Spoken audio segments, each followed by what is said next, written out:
जय हिंद साथियों, स्वागत है आपका self study classes with Sumit Jain YouTube channel में।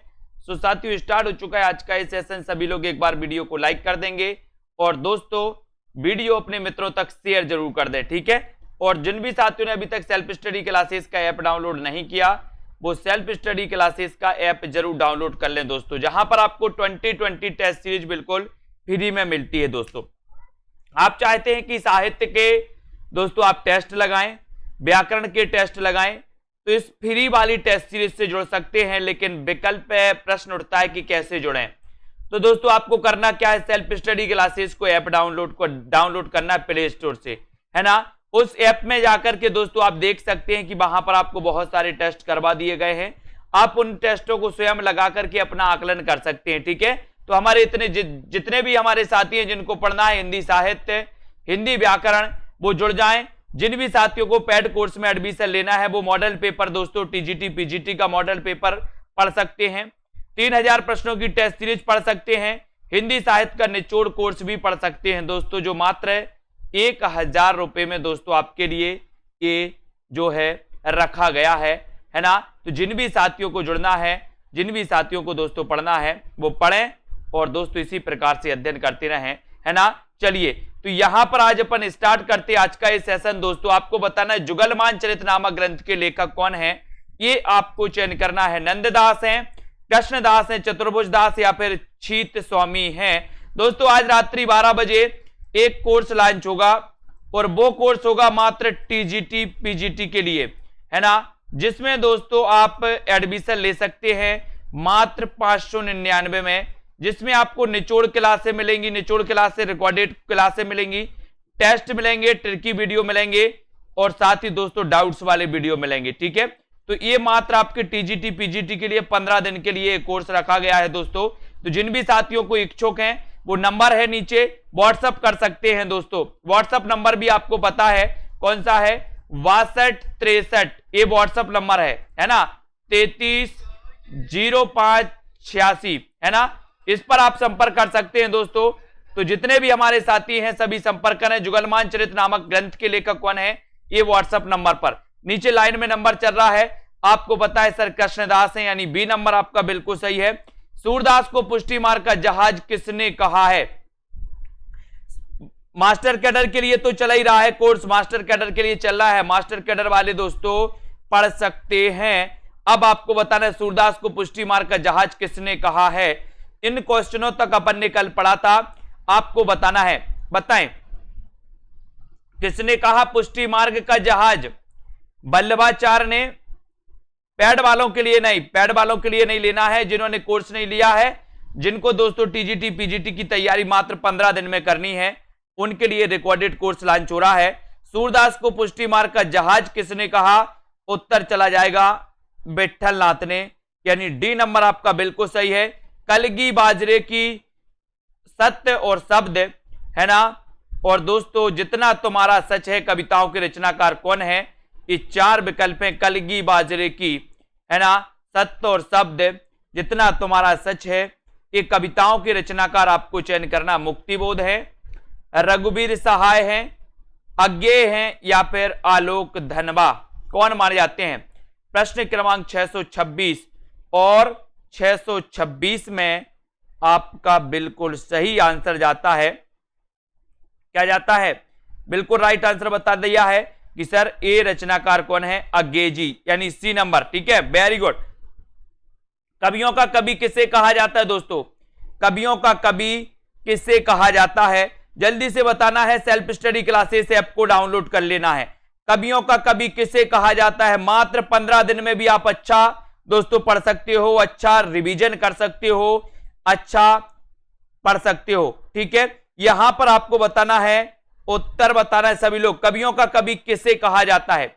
कवियों का कवि शमशेर, रघुवीर सहाय, अज्ञेय या फिर निराला को कवियों का कवि किसे कहा जाता है, ये उत्तर आपको बताना है, बताएं। और राइट आंसर है आपका शमशेर बहादुर, ठीक है। इन्हें दोस्तों कवियों का कवि कहा जाता है। नई कविता में लघु मानव की प्रतिष्ठा के विचार, प्रतिष्ठा का विचार किसने रखा है दोस्तों। नई कविता में ये क्वेश्चन बताना, नई कविता में लघु मानव की प्रतिष्ठा का विचार किसने रखा है। मुक्तिबोध ने, शाही, अज्ञे या फिर भारती। 4 विकल्प हैं, 4 में से आपको चयन करना है। वीडियो को लाइक एक बार जरूर कर दें और आपका बिल्कुल सही आंसर यहां भी जाएगा शाही, यानी कि दोस्तों विजय देव नारायण शाही। Very good. अब यहां पर बताना है बापू की कुटिया में के लेखक कौन है। बापू की कुटिया में, बापू की कुटिया में सभी लोग आ चुके हैं दोस्तों, बताए बापू की कुटिया में इसके लेखक कौन माने जाते हैं। और बहुत बढ़िया आंसर आ रहा है, फटाफट से सभी लोग आंसर बताएंगे। बापू की कुटिया में इसके जो लेखक माने जाते हैं दोस्तों वो कौन माने जाते हैं, बेनीपुरी। बेनीपुरी यानी कि आपका डी नंबर बिल्कुल सही है। नेता नहीं नागरिक चाहिए, निबंध के रचनाकार कौन है ना। यहां तक अपन ने कल पढ़ा था दोस्तों, नेता नहीं नागरिक चाहिए, निबंध के रचनाकार कौन है, दिनकर, श्रीलाल शुक्ल, अज्ञे या फिर बेनीपुरी। तब आपने उत्तर बताया था कि सर नेता नहीं नागरिक चाहिए, दिनकर। ठीक है, वेरी गुड। निबंध कृति आलोक पर्व के रचनाकार कौन है, आलोक पर्व। फटाफट से उत्तर बताना है सभी लोगों को। 631 का आंसर आलोक पर्व के रचनाकार कौन है। कई बार मैंने बताया आपको, एक बार वीडियो को लाइक जरूर करना है, अपने मित्रों तक शेयर करना है।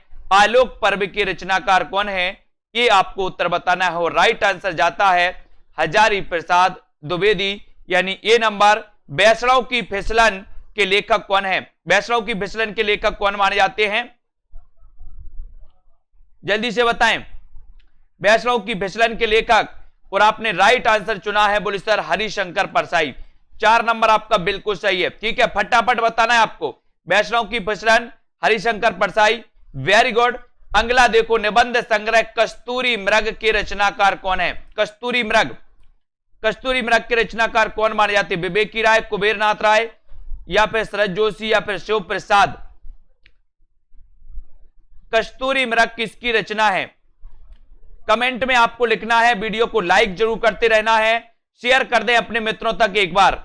और कस्तूरी मृग जो निबंध संग्रह है दोस्तों, इसके रचनाकार कौन है। अच्छा आंसर आ गया है क्या, शिव प्रसाद सिंह। वेरी गुड, बहुत बढ़िया आंसर। ऐतिहासिक कहानियों की परंपरा का शुभारंभ किसने किया दोस्तों। प्रश्न क्रमांक 634 में आपको चयन करना है, जल्दी से चयन करें। ऐतिहासिक कहानियों की परंपरा की शुरुआत किसने की है, किसने की है ऐतिहासिक, जल्दी से बताएं। ऐतिहासिक परंपरा की शुरुआत किसने की है, ऐतिहासिक कहानियों की परंपरा। और राइट आंसर है आपका वृंदावन लाल वर्मा, यानी कि दोस्तों आपका जो सी नंबर है वो बिल्कुल सही है। वर्ग संघर्ष के आधार पर सामाजिक और आर्थिक स्थितियों का चित्रण करने वाली कहानी कौन सी है। वर्ग संघर्ष के आधार पर बताना है दोस्तों।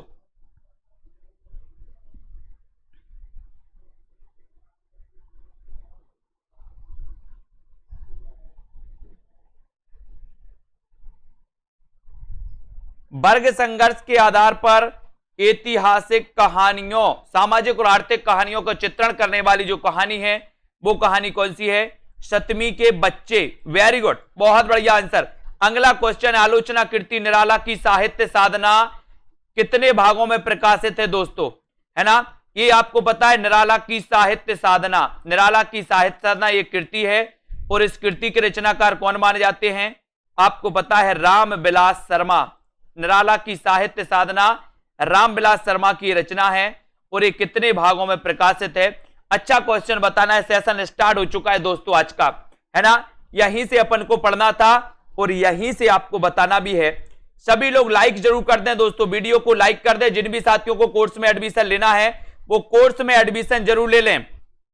और बहुत बढ़िया तरीके से दोस्तों आपके लिए मात्र 15 दिनों का एक दोस्तों, है ना, कोर्स आ रहा है। उस कोर्स को आप लोग कवर कर लो, बहुत सारी चीजें कवर हो जाएंगी, है ना। तो यहां पर आपका उत्तर हो जाएगा 3 भागों में, यानी 2 नंबर आपका बिल्कुल सही है। डॉक्टर नगेंद्र रस चेता तथा रस दृष्टा है, किसने कहा।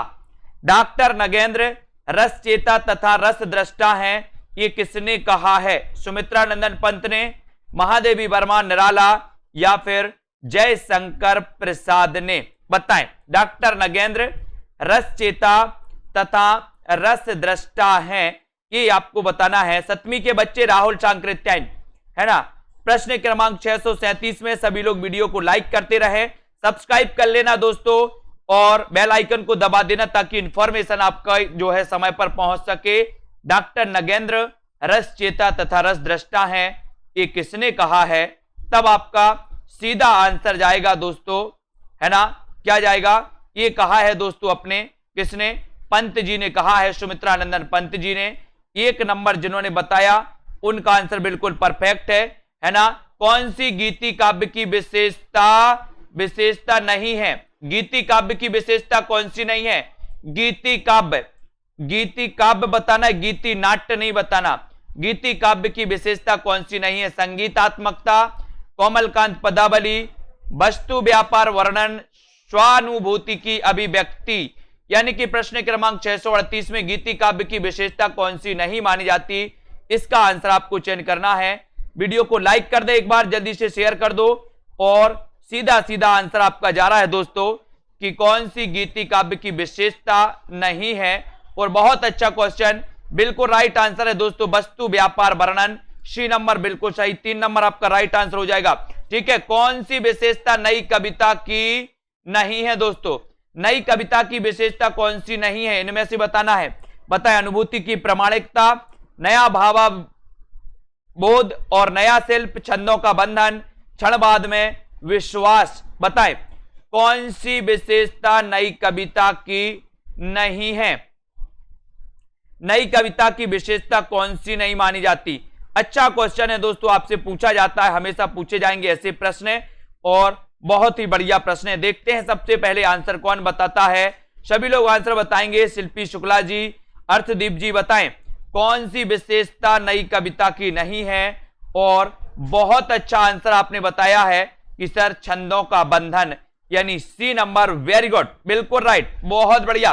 रचना में से किस रचना के काव्य नायक राम है? बताइए, किस रचना के नायक राम हैं? किस रचना के नायक राम है दोस्तों? बताएं। संशय की एक रात के, रश्मि रति, विष्णु प्रिया या फिर कनु प्रिया के? किस रचना के दोस्तों नायक राम है, आपको बताना है। और यहां पर प्रश्न क्रमांक 640 का आंसर बताना है। सभी लोग बताएंगे उत्तर क्या हो जाएगा।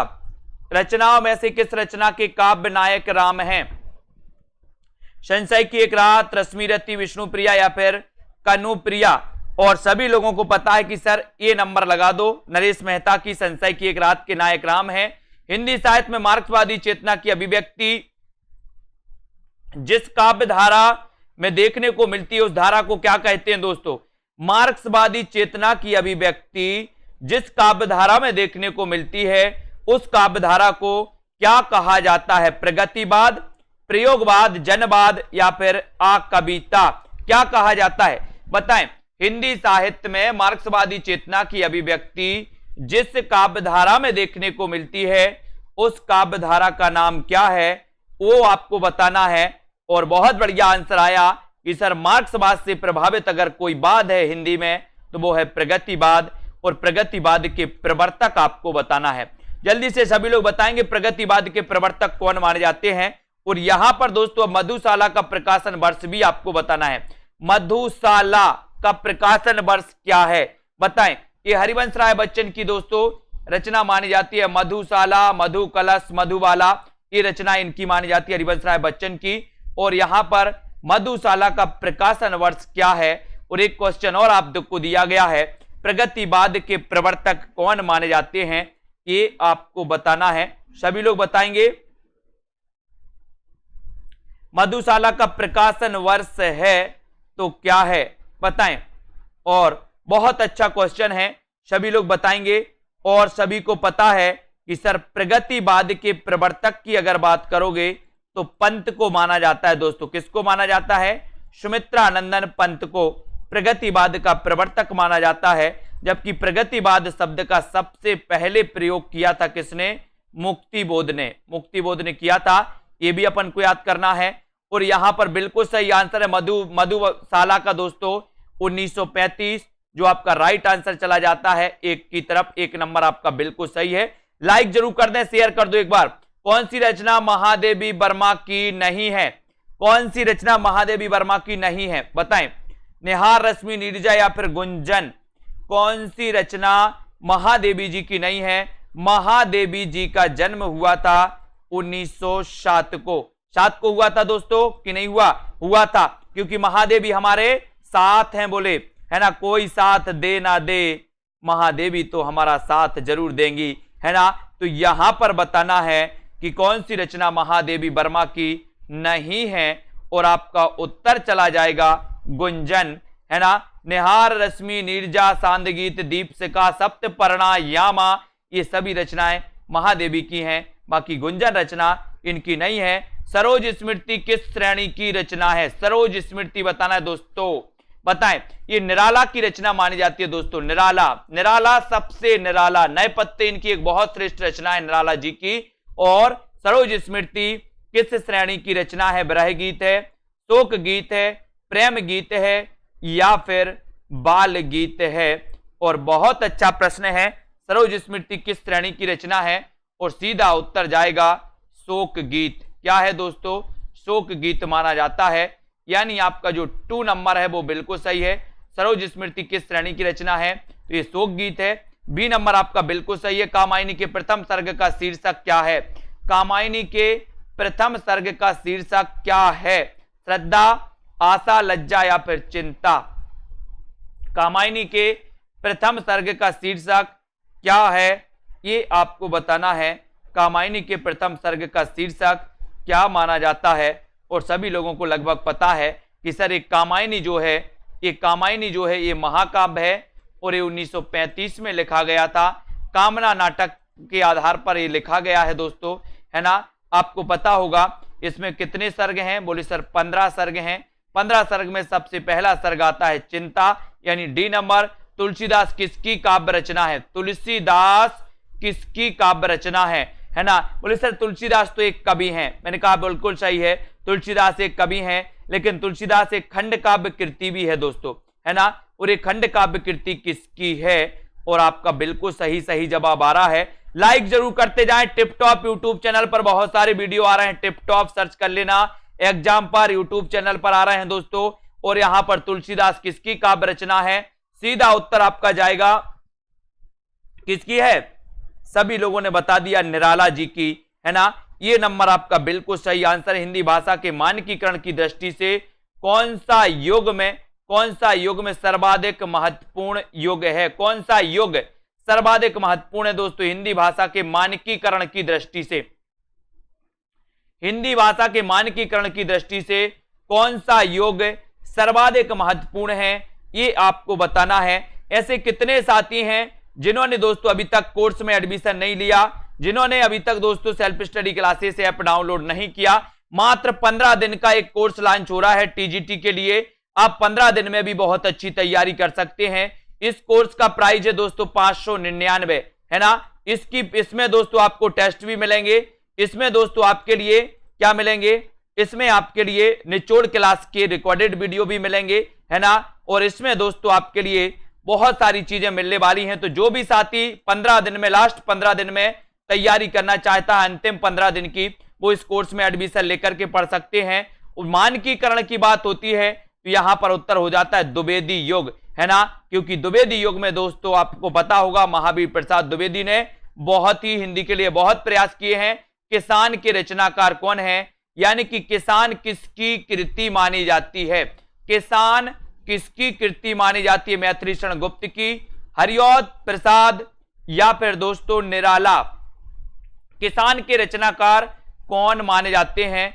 किसान के रचनाकार आपको बताना है। सभी लोग बताएंगे। वीडियो को एक बार लाइक जरूर कर देना और दोस्तों अपने मित्रों तक शेयर कर देना, है ना। किसान के रचनाकार कौन है ये आपको चयन करना है और बिल्कुल सही आंसर हो जाएगा। बोले सर किसान मैथी बोता है, व्यापारी तो नहीं बोता मैथी। कौन बेता है? मैथी बोता है किसान, किसान बोता है मैथी। तो मैथिली शरण गुप्त, यानी कि आपका 1 नंबर जो है वो बिल्कुल सही है। 1 नंबर आपका राइट आंसर हो जाएगा। अगले क्वेश्चन की ओर हम बढ़ेंगे। दिवस का अवसान समीपता, गगनता कुछ लोहित हो चला, किस कवि की पंक्ति है? ये किस कवि की पंक्ति है? दिवस का अवसान समीप था, ये पंक्ति बतानी है। इस पंक्ति के रचनाकार कौन है? मैथिलीशरण गुप्त हैं, निराला, हरिऔध या फिर प्रसाद हैं।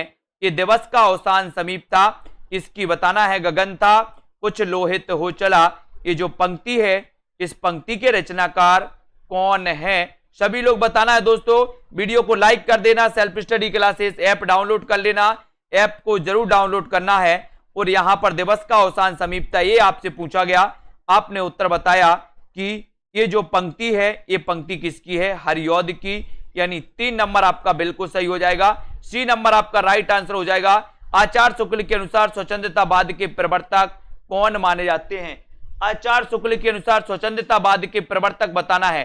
शुक्ल के अनुसार बताना है दोस्तों। बताइए, आपको पता होगा कि छायावाद शब्द का सबसे पहले प्रयोग किसने किया था? छायावाद शब्द का सबसे पहले प्रयोग किया था मुकुटधर पांडे ने, है ना। स्वच्छंदतावाद शब्द का सबसे पहले प्रयोग किसने किया था? मुकुटधर पांडे ने। लेकिन आपको पता होगा कि स्वच्छंदतावाद के जो प्रवर्तक माने जाते हैं वो कौन माने जाते हैं? बोले सर वो माने जाते हैं श्रीधर पाठक, यानी आपका जो सी नंबर है वो बिल्कुल सही है। जिन्होंने भी बताया उनका आंसर सही है, लाइक कर दो एक बार।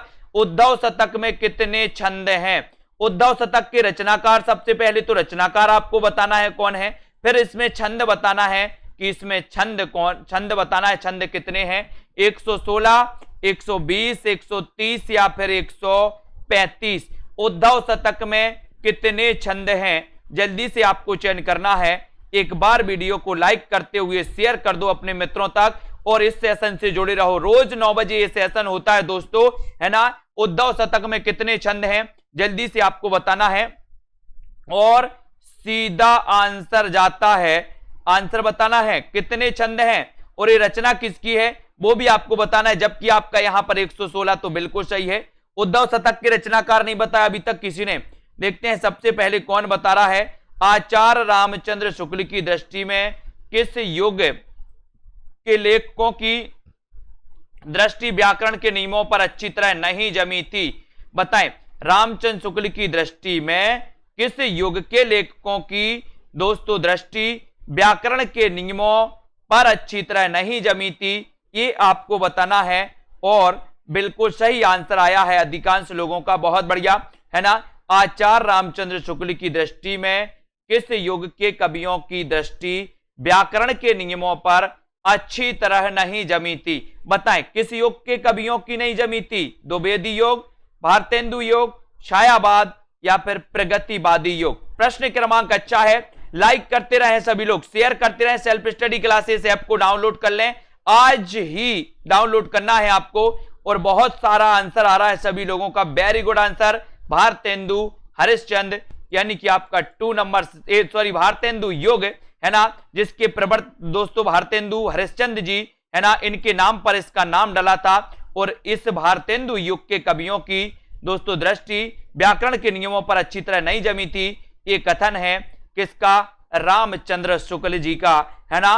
राजा जयसिंह के दरबारी कवि कौन थे? राजा जयसिंह के दरबारी कवि कौन थे आपको बताना है। भूषण थे, बिहारी, मतीराम या फिर सेनापति? राजा जयसिंह के दरबारी कवि आपको चयन करना है। लाइक करते रहें दोस्तों, अपने मित्रों तक शेयर कर दो। और बहुत बढ़िया ये सेशन होता है टिपटॉप यूट्यूब चैनल और एग्जामपुर यूट्यूब चैनल को जरूर देखें दोस्तों, आपके लिए भरपूर मटेरियल उपलब्ध है ना। और स्पेशल सीरीज भी चल रही है वहां पे, लाइव क्लास 10 बजे भी आती है दोस्तों एग्जामपुर में, एग्जाम पार में, है ना। राजा जयसिंह के दरबारी कवि कौन थे आपसे अगर पूछा गया तो आपने लगा दिया बिहारी और बोले सर गागर में सागर भरने वाला अगर कोई कवि था तो वो कवि था बिहारी। और आपको बताना है कि बिहारी का जन्म कब हुआ था। जल्दी से कमेंट आना चाहिए फटाफट से। ग्वाल कवि किस काल के कवि हैं?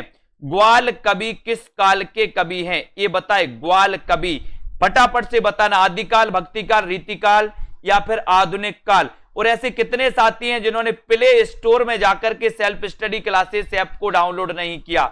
सभी लोग करें, आज नहीं तो कल आपके लिए जरूर दोस्तों उपयोगी बनेगा। आप दोस्तों जूनियर टेट की तैयारी करेंगे, आगे आने वाले एलटी ग्रेड की तैयारी करेंगे तो भी सेल्फ स्टडी क्लासेस आपकी हेल्प करेगा, है ना। इस प्रकार से सेल्फ स्टडी क्लासेस ऐप को डाउनलोड कर लें, जहां पर 2020 टेस्ट सीरीज तो बिल्कुल फ्री चलाई जाती है आप लोगों के लिए। ग्वाल कवि का अगर आपसे माने तो दोस्तों आपका उत्तर हो जाएगा यहां पर कि ग्वाल कवि रीति काल के कवि हैं, यानी 3 नंबर आपका सही है। क्वेश्चन और है आपका, रीति काल के प्रवर्तक कौन माने जाते हैं, जल्दी से बताएं, कमेंट में लिखना। ये क्वेश्चन कई बार आया है, रीति काल के प्रवर्तक कौन माने जाते हैं, और रीति काल का वह कौन सा कवि है जो अपनी मात्र एक रचना लिख करके, एक रचना के माध्यम से, एक रचना के बल पर हिंदी साहित्य में अमर हो गया। वो ऐसा कवि कौन सा है दोस्तों, बताएं। रीति काल का वह ऐसा कौन सा कवि है, कौन सा कवि है, ये आपको बताना है, जो मात्र अपनी एक रचना के बल पर हिंदी साहित्य में अमर हो गया। और वो कवि आपको भी पता है, और आपको बिल्कुल सही उत्तर बताओगे, और राइट आंसर हो जाएगा बिहारी, बिल्कुल सही है। आपको पता है दोस्तों, सभी लोगों को पता है कि सर क्या हो जाता है ना। आपको पता है कि जो दोस्तों रीतिकाल है, रीतिकाल के प्रवर्तक माने जाते हैं कौन, केशव दास। कौन माने जाते हैं, Keshav Das. Very good answer. उत्तर भारत में भक्ति का प्रसार करने का श्रेय, उत्तर भारत में भक्ति का प्रसार करने का श्रेय किसको जाता है, आपको कमेंट में लिखना है दोस्तों। उत्तर भारत में भक्ति का प्रसार करने का श्रेय किसको जाता है। 4 विकल्प हैं, शंकराचार्य, रामानुजाचार्य, रामानंद या फिर मध्वाचार्य। इन 4 विकल्पों में से हमें चयन करना है। सभी लोग वीडियो को लाइक जरूर करेंगे। उत्तर भारत में भक्ति का प्रसार करने का जो श्रेय जाता है वो किस कवि को जाता है, ये आपको चयन करना है। अच्छा प्रश्न है, जल्दी से बताएं। अपन ने पढ़ा है ना कि भक्ति द्रविण उपजी लाए रामानंद। रामानंद के बारे में पढ़ते हैं कि सर रामानंद ने रामावत संप्रदाय की स्थापना की थी। रामानंद के 12 शिष्य थे दोस्तों, 12 शिष्यों में एक कबीर भी थे, है ना। आपको पता होगा कि कबीर निर्गुण पंथी थे, जबकि रामानंद दोस्तों सगुण पंथी माने जाते हैं। और यहां पर उत्तर भारत में भक्ति का प्रसार करने का जो श्रेय जाता है वो जाता है रामानंद जी को, यानी कि आपका 3 नंबर बिल्कुल सही है। गोस्वामी तुलसीदास की रचना कविता बली किस भाषा में लिखी गई, कविता बली किस भाषा में लिखी गई, ये आपका प्रश्न है। कविता बली, ये आपके 4 विकल्प हैं, सभी लोग बताएं, जल्दी से बताना है कविता बली किस भाषा में लिखी गई। वीडियो को लाइक करके शेयर जरूर करते रहें, और इतनी दोस्तों तैयारी में सभी लोग लग जाएं, भरपूर तैयारी करें। जितना टाइम मिलता है तैयारी में कोई कसर नहीं छोड़नी है। ये आपको बताना है कि कविता बली की भाषा क्या है। और तुलसीदास की तो जब भी बात आती है अपन चर्चा करते हैं, चित्रकूट के घाट पे भई संतन की भीड़, और तुलसीदास चंदन घिसे तिलक दे। तुलसीदास के बारे में पढ़ते, बोले सर अगर राम और मंगल आ जाए, है ना, इनकी रचनाएं जो 12 प्रमाणिक रचनाएं मानी हैं, इन रचनाओं में अगर राम और मंगल आ जाए तो उनकी भाषा अवधी, और जिनमें राम और मंगल ना आए उनकी भाषा ब्रज। अब कुछ पढ़ने की जरूरत नहीं है आपको, यहां पर ब्रज लगा दो, ब्रज लगा दिया, वेरी गुड, बहुत बढ़िया। तुलसीदास की किस रचना में संत महंतों के लक्षण, संत महंतों के लक्षण दोस्तों लक्षण वर्णित हैं, बताएं। बहुत अच्छा क्वेश्चन है, संत महंतों, और इसको अपन ने कैसे याद किया था कि सर संतों और महंतों को वैराग्य होता है ना, जब भी वो संत और महंत बनते हैं। तो इतना अच्छा क्वेश्चन है, मैंने कई बार आपको बताया भी है कि तुलसीदास की किस रचना में संत महंतों के लक्षण वर्णित किए गए हैं। तो आपको बताना है कि इसका आंसर क्या है दोस्तों, किस रचना में है। वैराग्य संदीपनी, रामज्ञा प्रश्न, पार्वती मंगल या फिर जानकी मंगल। और ऐसे कितने साथी हैं जिनको मात्र टीजीटी पीजीटी 15 दिन के कोर्स में एडमिशन लेना है। 15 दिन के कोर्स में दोस्तों जो आपके लिए बहुत इंपॉर्टेंट रहेगा, है ना, एग्जाम के लास्ट 15 दिन, है ना, एडमिशन लेकर के दोस्तों अच्छा अध्ययन अभ्यास कर सकते हैं। तुलसीदास की किस रचना में संत महंतों के लक्षण हैं, तो बोले सर वैराग्य होता है संतों को, जब भी वो संत बनते हैं तो वैराग्य संदीपनी, वैराग्य संदीपनी, ये नंबर आपका बिल्कुल सही है। सूफी काव्यधारा के पहले कवि कौन है, बहुत अच्छा प्रश्न है। आज अपन सूफी काव्यधारा पढ़ते हैं दोस्तों, बताएं। सूफी काव्यधारा अपन ने पढ़ा था आज। सूफी काव्यधाराओं में अपन ने 3 चीजों को पकड़ा था, और वो 3 चीजें आपको हमेशा याद करनी है कि सूफी काव्य जो लिखा गया प्रायः मुसलमान कवियों के द्वारा लिखा गया, है ना। सूफी काव्य प्रायः अवधी भाषा में लिखा गया, है ना, ये भी आपको पता है। और सूफी काव्य की जो रचनाएं हैं दोस्तों वो कैसी हैं, प्रायः प्रबंधात्मक रचना है। ये तीन चीजों को आपको पकड़ना है सूफी काव्य में, है ना। और सूफी काव्य धारा के पहले कवि कौन माने जाते हैं, अगर ऐसा आपसे पूछा जाए तो आपको उत्तर बिना संकोच के लगा देना है, कौन सा, मुल्ला दाऊद। और मुल्ला दाऊद की रचना कौन सी है, बोले सर चंदायन है। कौन सी रचना है, चंदायन। और दोस्तों आपको बताना है कि चंदायन को हिंदी की, चंदायन को सूफी काव्य धारा की प्रथम रचना किसने माना है। बहुत अच्छा प्रश्न है, ऐसा भी क्वेश्चन आता है कि चंदायन को सूफी काव्य धारा की प्रथम रचना मानने वाले जो विद्वान हैं वो विद्वान कौन है। मुल्ला दाऊद की रचना चंदायन, ये सभी को पता है। सूफी काव्य धारा के प्रथम कवि हैं दोस्तों मुल्ला दाऊद। आपको राइट आंसर पता है, लेकिन आपको चयन करना है कि चंदायन को सूफी काव्य धारा की प्रथम रचना वाले मानने वाले जो विद्वान हैं, जो आचार्य हैं दोस्तों, जो कवि लेखक हैं, वो कौन है, जल्दी से चयन करें। मधुमालती किसकी रचना है। मधुमालती दोस्तों आप लोग पढ़ते हो, और मैंने कई बार आपको बताया है कि कई लोगों का तो मधु से ही क्या होता है, मंजन होता है ना। तो सीधा सा आंसर है, अब तो आप हिंट मिल गई, आप लगा सकते हो मधुमालती किसकी रचना है। और बहुत अच्छा आंसर आया है कि सर राम कुमार वर्मा ने सूफी काव्य धारा की जो प्रथम रचना मानी है वो मानी है चंदायन, है ना। और दोस्तों आपको पता होगा गणपति चंद्र गुप्त ने हंसावली को माना, राम कुमार वर्मा ने चंदायन को माना, रामचंद्र शुक्ल ने दोस्तों मृगावती को माना, और हजारी प्रसाद द्विवेदी ने सत्यवती कथा को माना। ये चार कवियों को भूलना नहीं अपन को। मधुमालती किसकी रचना है, ये आपसे अगर पूछा गया तो बोले सर मंझन की रचना है, यानी 4 नंबर आपका बिल्कुल सही है। चौथा नंबर आपका राइट आंसर। पद्मावत के अनुच्छेदों का नाम क्या है, यानी कि दोस्तों आपको पता है तो बताइए पद्मावत के अनुच्छेदों का नाम क्या है। पद्मावत का रचनाकाल 1540 माना जाता है दोस्तों, है ना। पद्मावत हिंदी का प्रथम प्रमाणिक महाकाव्य माना जाता है। और आपको चयन करना है कि दोस्तों पद्मावत के अनुच्छेदों का नाम क्या है, बताएं। और कितने दोस्तों ये अनुच्छेदों में विभक्त है, कितने भागों में इसको प्रकाशित किया गया, ये भी आप लोगों ने आज पढ़ा था।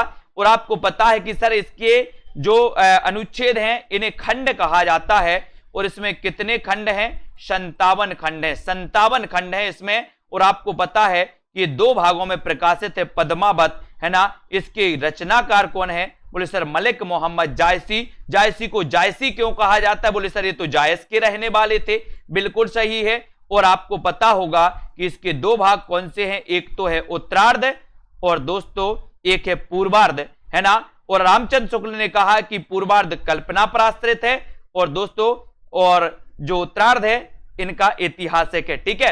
नीमा किस कवि की माता का नाम है, नीमा, बहुत अच्छा प्रश्न है। नीमा किस कवि की माता का नाम है, क्वेश्चन का आंसर सभी को बताना है, लाइक करते रहना, इस सीरीज से जुड़े रहना है।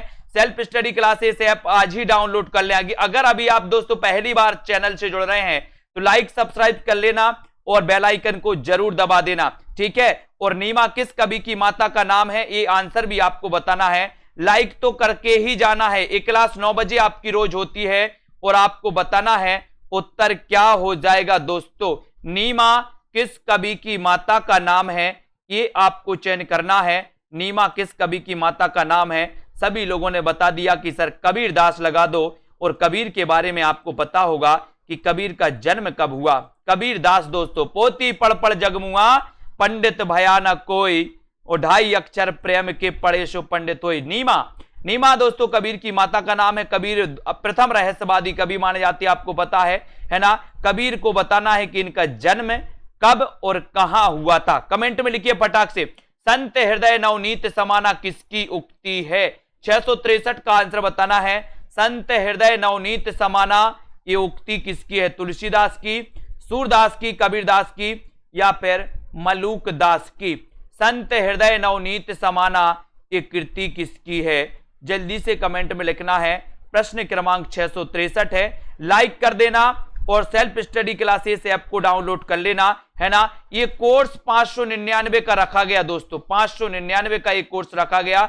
इस कोर्स में आपके लिए दोस्तों अंतिम क्षण के लिए अंतिम निचोड़ कोर्स आपके लिए रखा गया। जिन्होंने एक कोर्स में किसी भी कोर्स में एडमिशन नहीं लिया दोस्तों, वो इस कोर्स में एडमिशन लेकर के अध्ययन अच्छा कर सकते हैं और आपके मात्र 15 दिन में तैयारी को बहुत बेहतर बना सकते हैं। संत हृदय नवनीत समाना उक्ति किसकी है, उक्ति है दोस्तों ये किसकी है, बोले सर ऐसी उक्ति तो तुलसीदास ही कहेंगे। तुलसीदास यानी कि 1 नंबर आपका बिल्कुल सही है। Very good. संत काव्य परंपरा के अंतर्गत कवि का नाम आता है, यानी कि सीधा सीधा अगर हम पूछे यहां पर कि कौन सा ऐसा कवि है जो संत काव्य धारा से संबंधित है, जल्दी से बताएं कौन सा ऐसा कवि है जो संत काव्य धारा से संबंधित है। तुलसीदास, सूरदास, कबीरदास या फिर नंददास, बताएं, सभी लोग बताना है और उत्तर बताएं क्या हो जाएगा। संत काव्य परंपरा के अंतर्गत कवि का नाम क्या है, यानी कि संत काव्य का कौन सा कवि है, और उत्तर आपका क्या हो जाएगा, उत्तर हो जाएगा कबीरदास। बोले सर ये संत काव्य धारा के प्रमुख कवि माने जाते हैं। अच्छा क्वेश्चन आपने बताया। सी नंबर, चंडी चरित्र किसकी रचना है? चंडी चरित्र के रचनाकार कौन है? ये आपको गुरु गोविंद से, अर्जुन से, रामदास या फिर गुरु अंगद। चंडी चरित्र के रचनाकार कौन माने जाती है? क्वेश्चन तो कई बार आया है दोस्तों। एक क्वेश्चन आपको दे रहे हैं लेकिन हम कि गुरु नानक देव का जन्म कब हुआ था और कहां पर हुआ था, ये भी आपको बताना है।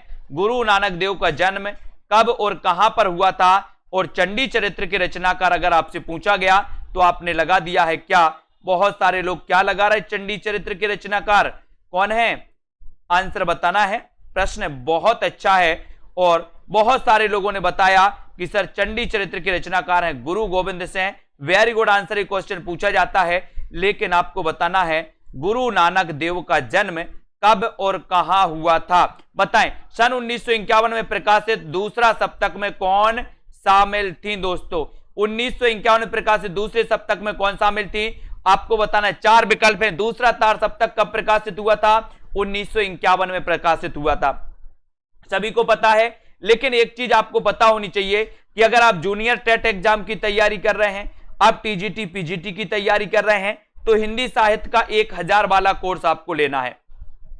अगर केवल आप टीजीटी पीजीटी की तैयारी कर रहे हैं तो 599 का कोर्स, जो मात्र दोस्तों आपके 15-20 दिन के लिए जो टीजीटी पीजीटी का पेपर होना उसके लिए लॉन्च किया जा रहा है, तो उसमें आप दोस्तों परचेस कर सकते हो, उसमें आप एडमिशन ले सकते हैं। और अगर आपका आगे जूनियर टेट एग्जाम भी है तो आप 1000 वाले हिंदी साहित्य का संपूर्ण कोर्स दोस्तों उसमें एडमिशन ले सकते हैं। जिनको मॉडल पेपर लगाना है वो मॉडल पेपर मात्र 350 का है, जिनको 3000 प्रश्नों की सीरीज लगानी है वो 350 की है, और जिनको केवल व्याकरण पढ़ना है वो दोस्तों 799 का कोर्स है।